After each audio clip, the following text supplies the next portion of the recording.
Yo voy a exponer sobre los tratados bilaterales de inversión.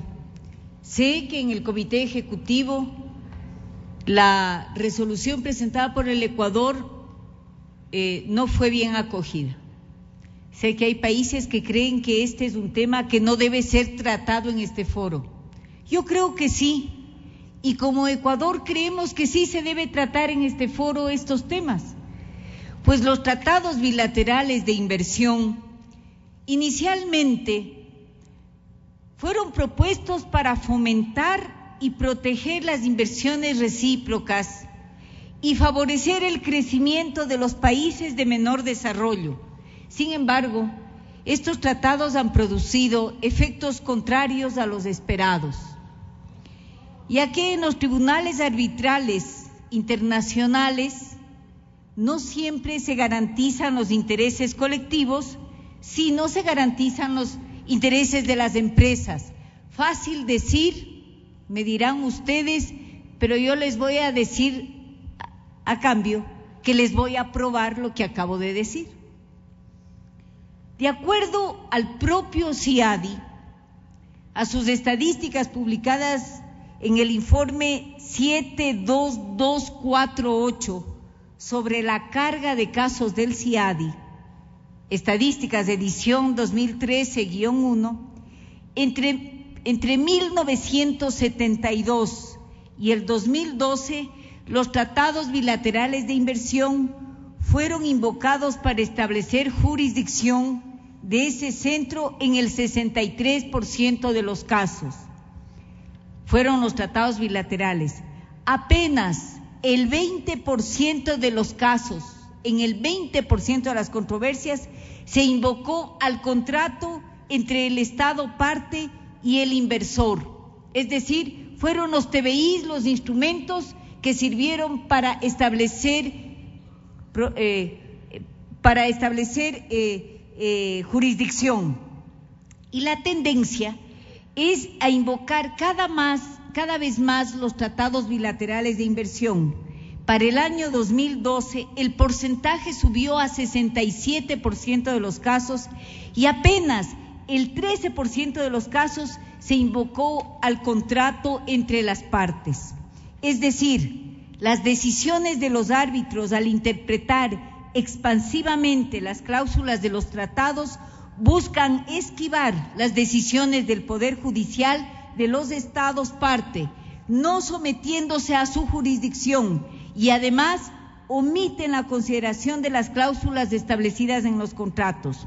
Otro dato que es importante, mientras que el 85% de los casos son contra estados de Latinoamérica y Caribe, Europa Oriental, Asia Central, África y Oriente Medio, hasta el 2012, el 62% de los árbitros nombrados para esos tribunales corresponden a ciudadanos de Europa Occidental y Norteamérica.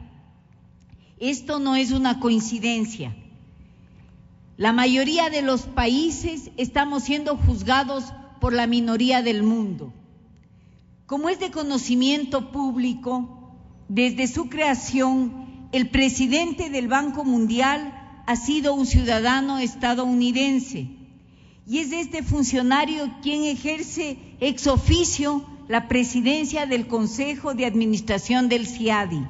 Tiene asimismo la facultad para designar a los árbitros cuando las partes no lo designan o cuando no se ponen de acuerdo en un tercer árbitro, y también para designar a los 3 miembros del Comité de Anulación de Laudos.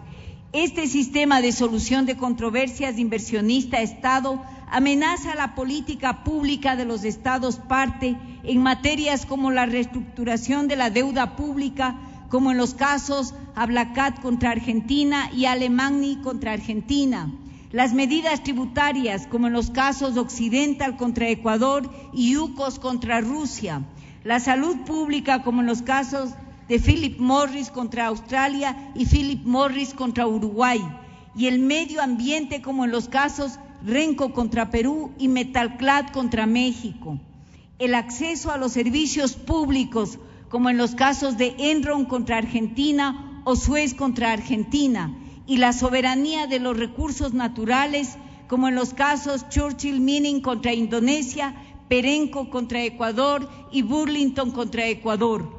Las estadísticas sobre las decisiones de los tribunales de arbitraje del CIADI revelan que apenas el 28% de las decisiones se declararon sin lugar, todas las reclamaciones, mientras que en el 48% se declaran al lugar, parcial o totalmente las reclamaciones de las empresas contra los estados.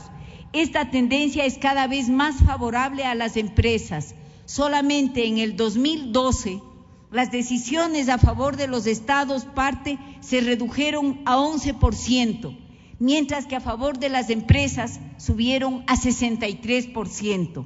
En el caso de Occidental contra Ecuador, están en juego más de 1.700 millones de dólares que la empresa reclama por una supuesta expropiación, es decir, un valor similar al presupuesto estatal para salud de un año.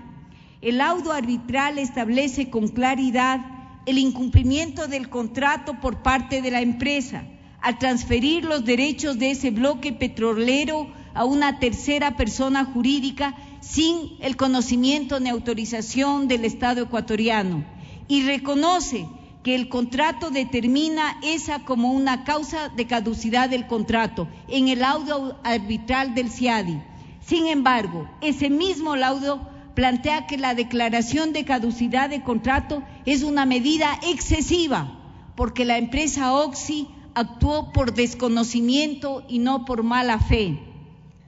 Como dijo el presidente Rafael Correa, imagínense por un instante que ante una infracción legal de una compañía ecuatoriana en Estados Unidos, ésta argumente en su defensa que sí cometió una infracción, pero que desconocía la ley y que la ley es demasiado dura. ¿Qué juez estadounidense le va a hacer el más mínimo caso a una defensa tan disparatada? ¿Cuándo va Estados Unidos a aceptar que instancias jurídicas extranjeras juzguen sus leyes? Pero eso es precisamente lo que está haciendo en el caso Oxy el Tribunal Arbitral. Estos datos, colegas, revelan que es necesario desarrollar mecanismos de promoción de inversiones e instancias de arbitraje internacional que consideren los derechos de los pueblos y de la naturaleza por sobre los intereses financieros de las empresas, que promuevan la aplicación del derecho internacional, la justa distribución de utilidades y la composición equilibrada de los tribunales de arbitraje. Esta es una responsabilidad que no puede ser eludida por nuestros parlamentos que representan a sus pueblos. Proponemos al Foro Parlamentario Asia-Pacífico promover nuevos mecanismos para la negociación de contratos justos, equitativos y directos entre sus estados y los inversores extranjeros, basados en el derecho internacional y que sin perjuicio para los inversores dejen a salvo la jurisdicción soberana de los estados para implementar políticas públicas que favorezcan el desarrollo de sus naciones. Asimismo, es necesario que este foro impulse el cumplimiento de la resolución del Consejo de Derechos Humanos de Naciones Unidas en su 26ª sesión respecto a la elaboración de un instrumento vinculante para regular en materia de derechos humanos las actividades de las corporaciones transnacionales y otras empresas.